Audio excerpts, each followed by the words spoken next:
Bienvenue dans mon atelier, moi c'est Pépé et aujourd'hui on se retrouve dans le premier épisode du challenge lingerie. Bienvenue dans le challenge lingerie. Ce mois-ci, je vous apprends pas à pas à coudre votre propre lingerie. Que vous soyez débutant ou expérimenté, ce challenge est fait pour vous. En janvier, je vous proposerai toute une série de vidéos sur ma chaîne YouTube pour maîtriser la confection de lingerie. Apprenez à maîtriser les tissus extensibles, posez des élastiques, créez vos propres culottes, shorties et bien plus encore. Alors, prête à relever le défi? Avant de commencer cette vidéo, je vous souhaite une excellente année 2025. Pour bien débuter cette année, je voulais vous proposer un petit challenge. Pendant tout le mois de janvier, je vous sortirai plein de vidéos concernant la couture de la lingerie. Dès que j'ai commencé à apprendre la couture, j'ai toujours voulu apprendre à coudre ma lingerie. J'ai essayé d'apprendre par moi-même. Après avoir fait mes études de couture, j'ai pu faire ma spécialisation en lingerie. Maintenant, j'ai tout le savoir pour vous apprendre à coudre vos propres culottes. Ce challenge va être vraiment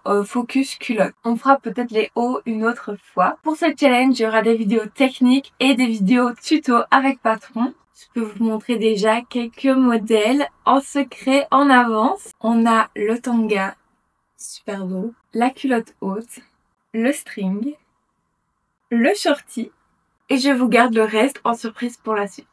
Pour la première vidéo, je voulais vraiment vous présenter la base, c'est les fournitures et les outils qui sont propres à la confection de la lingerie. Il faut savoir que la confection de lingerie, c'est quand même des techniques et des matériaux qui sont complètement différents des autres projets couture qu'on peut faire. Commençons par les fournitures. Et pour ça, on peut commencer avec le tissu. Le tissu, il a une obligation, c'est d'être stretch. En général, on utilise du jersey. C'est un tissu tricoté qu'on utilise notamment dans les t-shirts. Donc, il est comme ceci et il est bien élastique dans les deux sens. On peut le retrouver dans tous les magasins de tissus et sur les sites de tissus. Et il a cette particularité de rouler. Donc, on peut voir les bords roulent, ce qui est un peu embêtant pendant la coupe et la confection.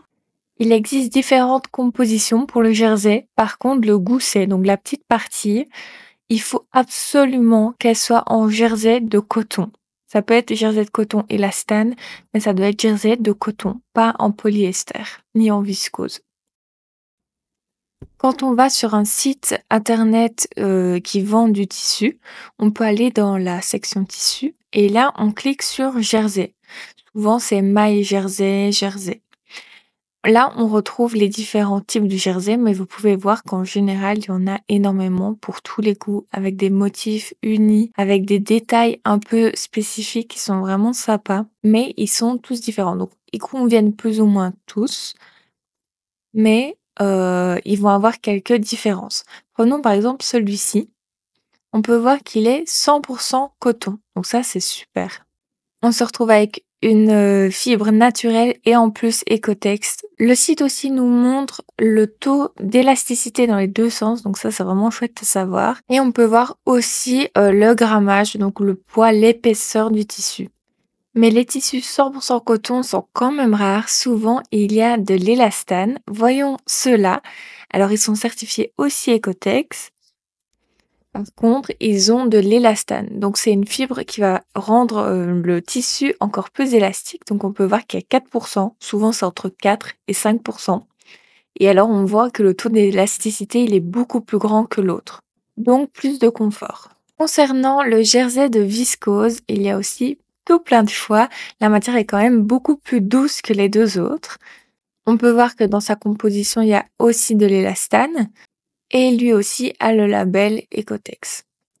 Le jersey de polyester, lui, il est un peu à éviter. En tout cas, c'est ce que je pense.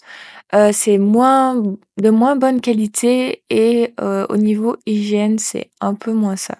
On a aussi le lycra qui s'apparente plutôt à un tissu un peu sportif. On a aussi le powernet qui est une matière vraiment spéciale lingerie, qui est transparente et qu'on retrouve quand même beaucoup dans la lingerie en magasin. En fait, vous pouvez utiliser presque toutes les matières qui sont élastiques. Plus vous allez prendre une matière fine, plus ça peut être un peu transparent et plus vous allez prendre une matière épaisse, plus ça va être... on va les voir sous les vêtements, ça va pas être très confortable, donc faut trouver un juste milieu. Au toucher, on peut quand même sentir si l'épaisseur convient. Sur les sites internet, c'est un peu plus compliqué. Moi, je vous conseille d'être en 250 grammes et d'une 200 grammes. Bon, qui dit lingerie dit aussi dentelle. Donc évidemment, on peut travailler aussi la dentelle, toujours élastique, sauf si c'est vraiment à des petits endroits, mais globalement toujours élastique. On a plusieurs types de dentelles. Donc on a les galons de dentelle qui sont comme ceci, toujours bien en élastique, qui sont assez fins. Alors ça va être plutôt pour des détails ou alors même au niveau de la ceinture de la culotte. On a aussi des galons plus larges qui est super chouette pour utiliser en fait le bord du galon sur les côtés de la culotte. Il existe plusieurs largeurs de galons.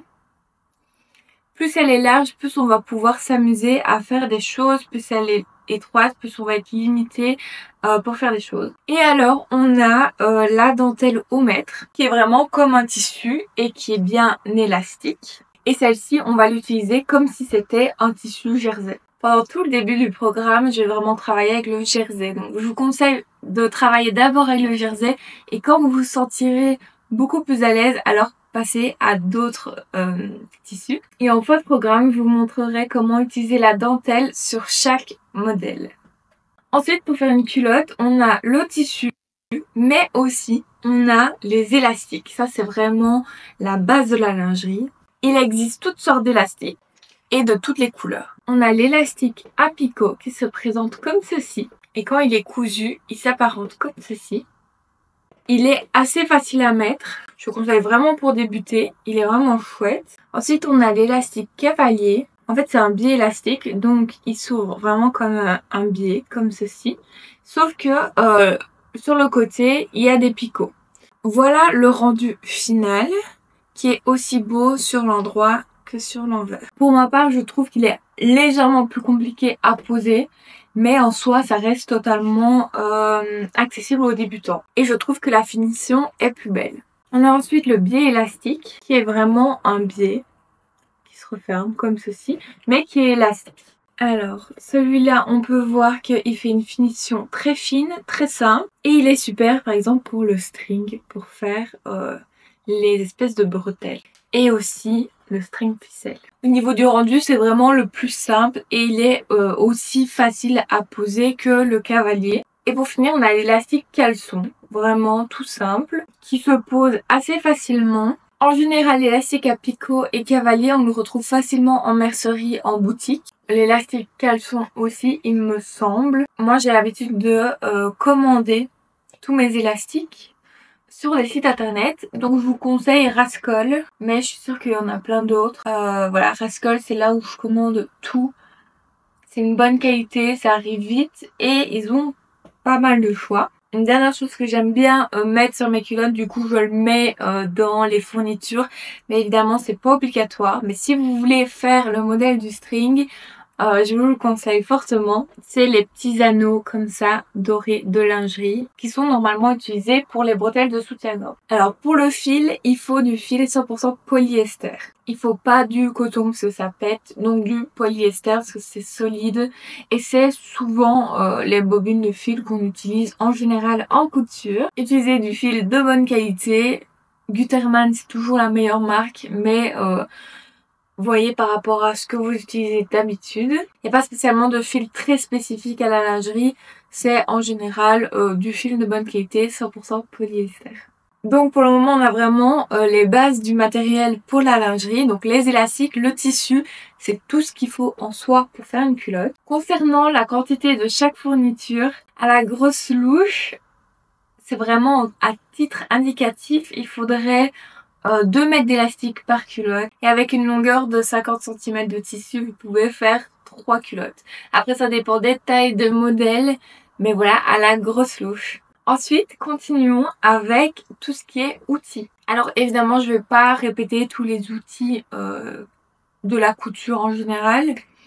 Je vais vraiment vous présenter les outils spécifiques à la lingerie et je vais vous dire s'ils sont vraiment obligatoires ou si juste ils aident. Commençons par le plus important qui est obligatoire, c'est les aiguilles. On part sur des aiguilles qui sont stretch, voire super stretch. Ici c'est des 75 et moi j'utilise des bonnes aiguilles, c'est toujours mieux de la marque Schmetz. Donc les aiguilles obligatoires. Alors, il y a aussi ce petit ciseau tout fin qui est spécial pour la lingerie ou alors les broderies. En fait, en lingerie, on va souvent recouper à ras.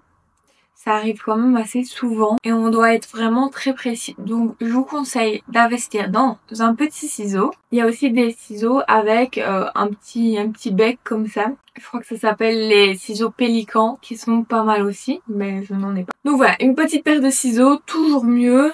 Après, sachez que mes premières culottes, j'utilisais un grand ciseau. Mais c'est sûr que c'est vraiment pas pratique. Donc, le ciseau, je conseille, mais pas obligatoire, vraiment obligatoire, mais très conseillé.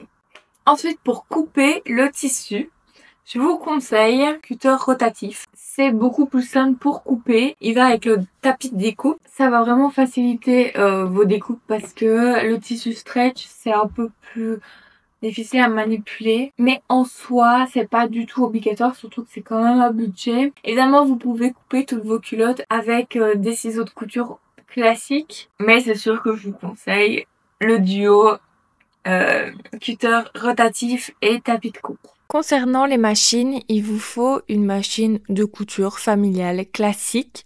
Si vous avez une surjeteuse, c'est mieux, mais vous pouvez faire sans, donc ça c'est super. Donc voilà, si vous en avez, vous allez pouvoir l'utiliser. Si vous en avez pas, c'est pas très grave, il y a une alternative. Donc voilà, je vous ai présenté les essentiels pour commencer à coudre vos culottes. C'est la première vidéo d'une longue série. Si vous avez des questions, évidemment, n'hésitez pas à mettre un petit commentaire, je vous répondrai avec plaisir. Je vous invite à vous inscrire au challenge. Le lien est dans la description. Vous recevrez un petit code promo exclusif qui sera actif tout le mois de janvier sur mes passeports de lingerie. J'espère que l'idée du challenge vous plaît. Si vous avez des suggestions, n'hésitez pas, c'est un des derniers moments pour me le dire. Venez me rejoindre sur Instagram pour qu'on se motive pour le challenge et je vous fais des gros bisous.